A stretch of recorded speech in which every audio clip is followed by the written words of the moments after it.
Hello Internet, John Hammond here, and today I wanted to try something a little different. As some of you probably already know, I recently published a graphic novel called The Falling Star, which basically retells the Bible from the Satan character. But today I wanted to take a moment to share with you the prologue to another project that I'm working on, entitled Set About 100 Years or So Into Our Future, Mechanize Nation is basically my take on the direction that I think the world is kind of heading in. So without further ado, let's get to it. The sun was setting behind the Olympic Mountains of Washington State, dark snow-topped mountains stark against a vermilion sky. Sunlight propagated into the red spectrum, scattering in a way it normally could not except at the specific angle. The clouds were silhouettes of a deep lavender, accented with brilliant pink and intense yellow. Planets, single points of light, leapt into view as the sky slowly darkened into a deep indigo in the fast-approaching dusk. The island with its attending research station was a moat in the immensity of the surrounding waters. Atop a grassy hill in the center of the island, a humanoid robot stood silent sentinel, drinking in the sensory impressions of its surrounding environment. Aside from the flow-plastic face, which allowed it to mimic human facial expressions for non-verbal communication, there were few outwardly visible differences to distinguish this mechanoid from the multitude of service robots which were already commercially available. But beneath that shiny, polished exterior, this simulacrum was drastically more sophisticated than its forebears. An audible humming buzz could be heard on the evening breeze. Pollinators, distinctly insectoid nanobots, fulfilling the ecological function of their nigh-extinct biological counterparts. The complex was more or less self-sufficient in regard to manufacture of foodstuffs for its personnel, but pesticides and climatic upheaval had nearly wiped out the natural pollinators, forcing dependence upon these nanobots to fill the vacant niche in the plant-insect symbiosis. The buzzing sound trailed away to silence as the nanobots returned to their hive for the night. Solar power had its limitations, particularly for robots barely a centimeter in length with little battery power to speak of. A flock of geese flew in a bearing 2 degrees shy of due north, 10.3 kilometers distant at 23.7 kilometers per hour, cruising at 87.7 meters above sea level. Multifaceted optic units drank in the minutiae of this transient moment, recorded every shade and nuance with mechanical precision. As the darkness deepened, posterior flex fiber connections at the base of the cranial plate contracted, tilting the head upward to better observe the emerging starlight. Photons which had traversed millions of light years in the vacuum of space reflected, glittering in these artificial eyes. Microservos around the jawline contracted, contorting the flow plastic into the semblance of a smile. Observers made frantic notes to jot down personal observations so that it might not be reflected in the raw data of recording devices. Response time was excellent, and countenance mimicry of appropriate stimulus-based input seemed to be functioning adequately. The smile still fell into the uncanny valley, which was expected, but progress was quite pronounced from the previous iteration. The scientists and technicians were all a-twitter, feverishly checking and rechecking their readouts for confirmation. Neurofeedback on the monitors exceeded projected parameters, prompting the question as to how deeply the mimicry went. Was the simulacrum merely initiating a programmed response to stimuli, or was there something more? The way it would sway rhythmically when observing something beautiful, as if it were listening to music that only it could hear, dancing to the beat of its own drum. An observer could not help but notice that it seemed to genuinely enjoy the sight of natural splendor. Exterior lighting for the complex came on automatically as darkness enfolded them. Harsh halogen floodlights cutting dark shadows through the tall grass of the island hill overlooking Puget Sound. Waves lapped at the shore below where the orca whales had once roamed. With a shrill ululation, the gulls screeched a final farewell to the daylight. Mist was beginning to rise from the field atop the hill as the temperature differential caused condensation of airborne water molecules into an evening fog, rendering the heat signature of approaching biological organisms incandescent in the infrared spectrum. Fireflies shone their chemical luminescence in erratic crisscross patterns as the prototype's smile deepened upon observation. It turned, facing its excited attendants with a fluidity of movement normally reserved for biological organisms. With a few powerful strides of its legs, the robot approached Dr. Lin, its handler. Lin, a bespectacled, middle-aged man of Chinese descent, regarded his creation as it approached. "I can see from your expression that you are pleased with the results of tonight's test, Doctor," the robot said. "Indeed," Dr. Lin replied. "Most pleased. The test yielded far more interesting results than even I expected. You were testing my automatic mimicry responses to stimuli, correct? That's part of it, yes. But I am operating under the assumption that your programming may go deeper than simple mimicry. Your artificial brain is far more sophisticated than any previously attempted, thanks largely to our recent breakthrough in morphite tech. If indeed you can experience genuine emotion in watching a sunset, well, let's just say I wanted to do something nice for you. Together they began walking back into the compound, the large perimeter gate closing behind them with a dull metal clang. It was 63.72 meters through the courtyard, and they covered just under a quarter of that distance in silence until they were out of earshot of the technicians. The rhythmic whirring of balanced servos whined softly as crickets began to chirp in the field beyond the wall.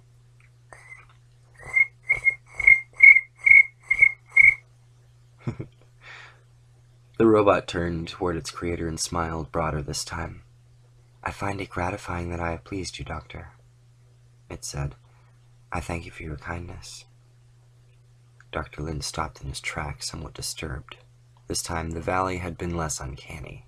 The smile had seemed almost natural, genuine, which in itself was unsettling.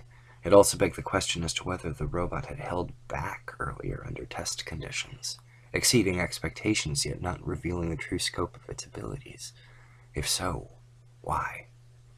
Lifting the veil now could only be an intentional slip on the robot's part, and this carried the suggestion of a conspiratorial wink. Lin needed to explore this avenue. Do you indeed? Lin asked, attempting to hide his disquiet.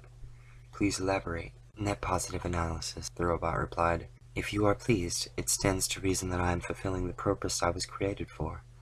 That, I am told, is something which is important to all sentient life, knowing its purpose and fulfilling it. This thought is gratifying to me personally, and therefore to you as well, I reason. What's good for the goose is good for the gaggle, it quipped, gesturing toward the other scientists with a jerk of its head in their direction, an oddly human gesture. Lin chuckled, his elation and fear mixed within his mind. This was far more than he expected, more than he had hoped for. The robot had deliberately misphrased a colloquialism for comedic effect. That bespoke not only an understanding of the nuance of language, but knowledge of what Lin himself would find humorous.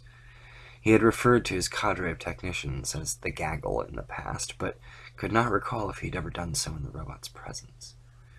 Lin was a moment regaining his composure. The robot was attempting to communicate something to him, something it did not want overheard. Emotions warred across Lin's face. I see that I have disturbed you, Doctor. My apologies, the robot added in a sorrowful tone, but we must continue on as if nothing is wrong, lest the watchers be alerted that we know that they are watching.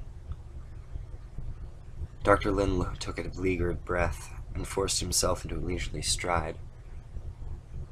Remarkably observant, and well it should be, considering. I appreciate your caution, he whispered to the robot. I do indeed have my doubts about security, even within our own camp. How you worked that on your own is another issue, but if there is something you think I should know, please speak plainly. The robot produced the semblance of a forlorn sigh. It pitched its voice into the barely audible range.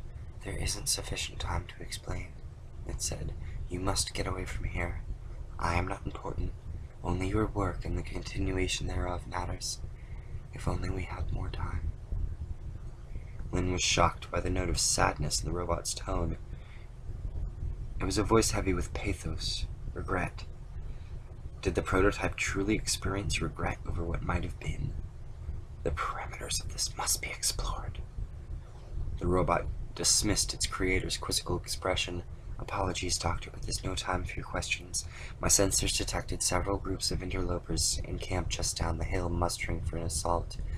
I did my best not to indicate as much from my expression during the test, as I have reason to suspect they may have accomplices within the complex. But if that is indeed the case, they may all be on to us already. You and your work must escape now, while escape is still possible. I shall forestall them for as long as I can. One of the factions had found them. Lin's eyes went wide. So soon. Come with me, Lin began, but he already knew that would arouse suspicion at the worst possible time.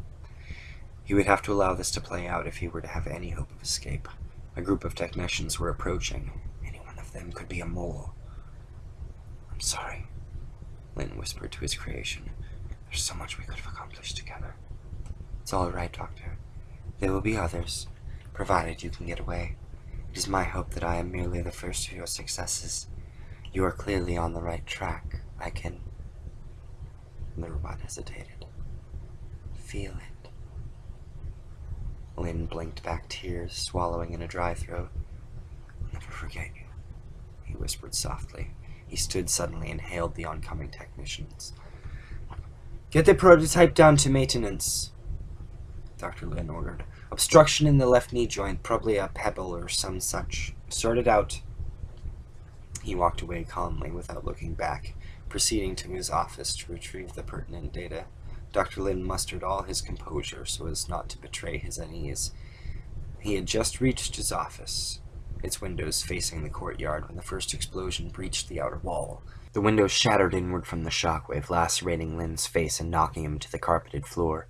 He fumbled for his glasses amidst the broken glass as the sounds of gunfire intermixed with the battle shouts of attackers and defenders alike. Abandoning his search on the floor, Lynn quickly regained clarity of thought. He grabbed up his memory drive, stuffing them into his pockets, and running for the door to his drop tube. He spared one fleeting moment to glance behind him at the surreal scene unfolding outside. The buildings had been engulfed in flames, silhouetting the scramble of human activity against brilliant orange blooms. Lynn caught a final glimpse of his creation stand passively against the onrushing tide of attackers before being overwhelmed by them. Suppressing a pang of sadness, Lynn proceeded to the drop tube and down into the sub-basement complex. The supply mag rail ran from there to the mainland in an enclosed tunnel and offered what was likely Lynn's only means of escape, provided his body could withstand the acceleration, that is. So yeah, that's the prologue for Mechanize Nation. Let me know in the comments what you think. This hasn't been an according to John production. This is a totally different thing. But either way, be sure to like, share, comment, and subscribe. And as always, thanks for tuning in.